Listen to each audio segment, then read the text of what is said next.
The wind comes from the Atlantic. On the horizon, cranes stand out against the sky. Ships enter and leave the port of Pecém, and trucks cross one of the most important logistics areas in the northeast. A few kilometers from there, another landscape stretches toward the sea.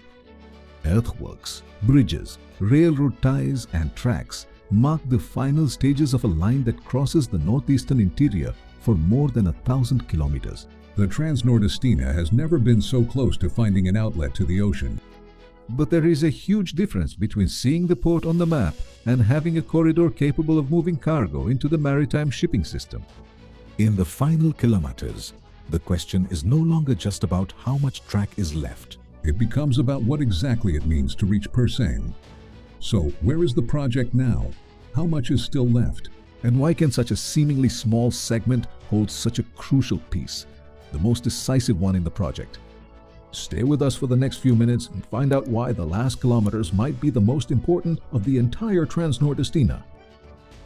To understand what still separates the Transnordestina from the sea, you first need to grasp the scale of the journey.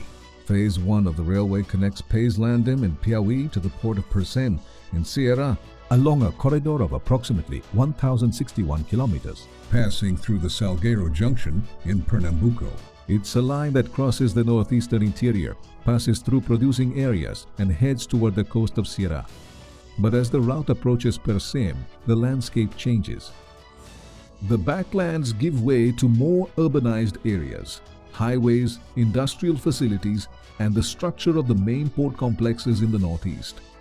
It's precisely at this point that the project enters a different phase. On the map, the distance to the ocean seems smaller and smaller, but the remaining kilometers do not form a single continuous stretch ready to simply receive tracks all the way to the edge of the dock. There are different stages of construction, connections that need to be completed, and points where the railway needs to fit into infrastructure that already exists. And to understand where this last challenge begins, we need to follow the route through Ceará and find out what is the first major stretch that still separates the Transnordestina from Pecém.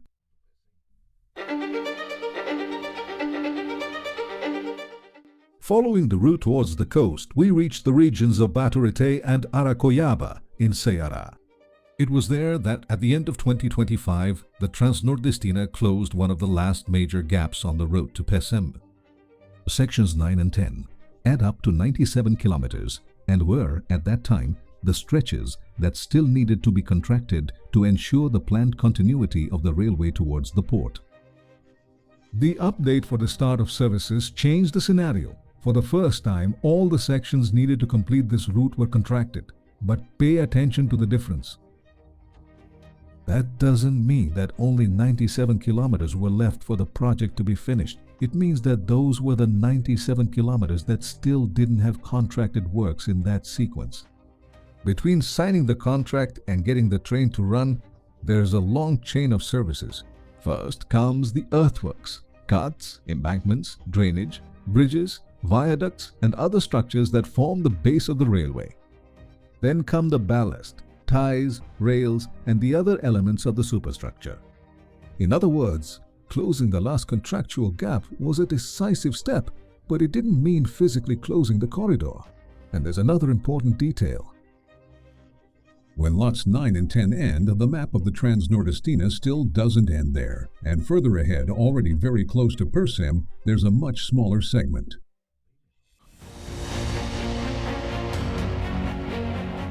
Now look at the map. The smaller segment that appears at the end of the route is Lot 11.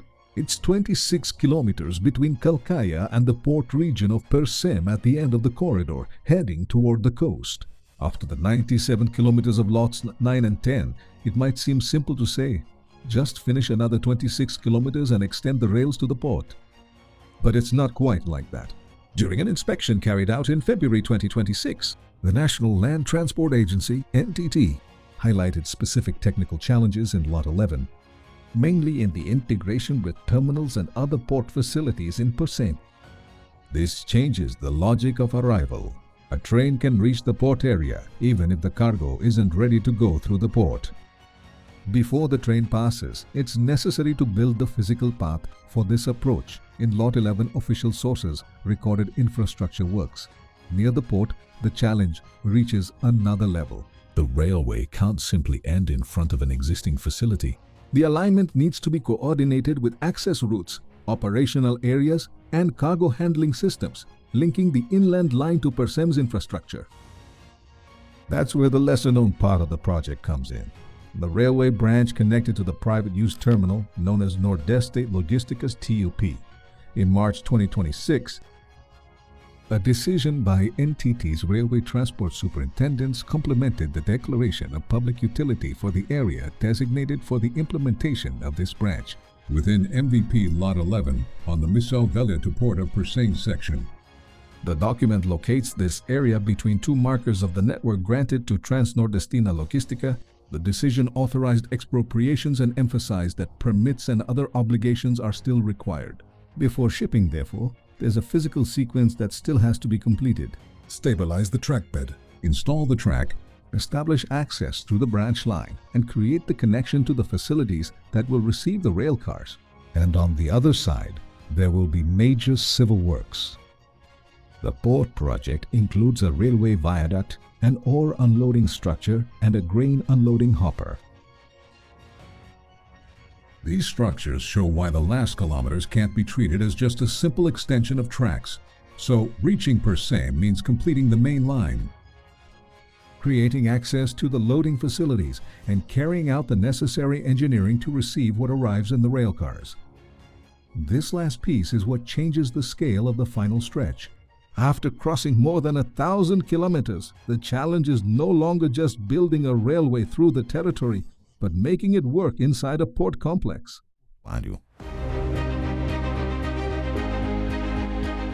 That's where the numbers help to size up the challenge. Lots 9 and 10 add up to 97 kilometers. That represents just over 9% of the 1,061 kilometers of Phase 1. Lot 11 is 26 kilometers long. That's about 2.5% of this entire first stage. Even so, it's precisely in this segment that the railway access to the port area occurs. To better visualize it, these 26 kilometers are equivalent to almost 246 soccer fields of 105 meters each, placed in a row.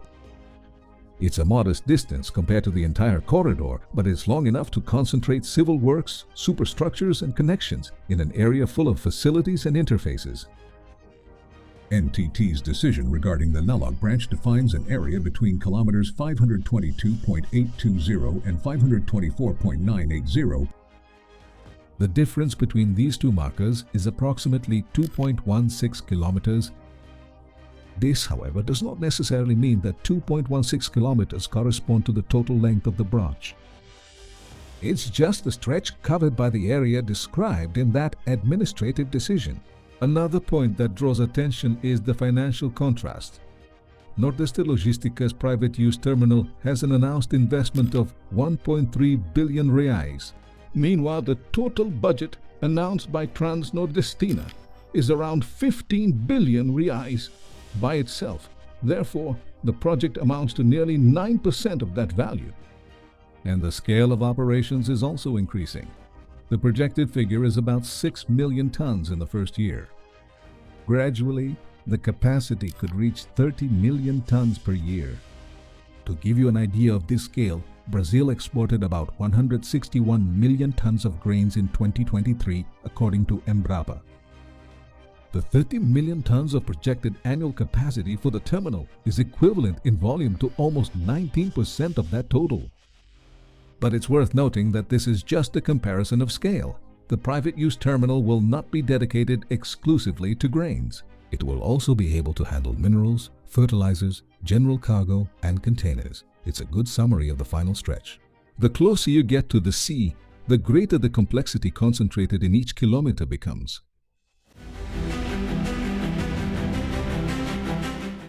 That's exactly why the private use terminal plays such an important role. With construction starting in June 2026, the project has an announced investment of 1.3 billion reais. In its phase, an ore unloading bridge, a railway viaduct, and a hopper for unloading grains will be built.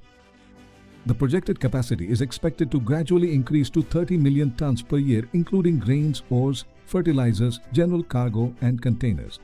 And this is where another important difference comes in. The completion of the first railway phase is still expected by 2027. The start of construction for the private use terminal is projected for 2028. In other words, the train may reach the port area before all the necessary infrastructure needed to turn that rail access into a fully integrated logistics chain is in place. And this difference between the completed railway and the ready logistics system is the key to understanding what is still missing.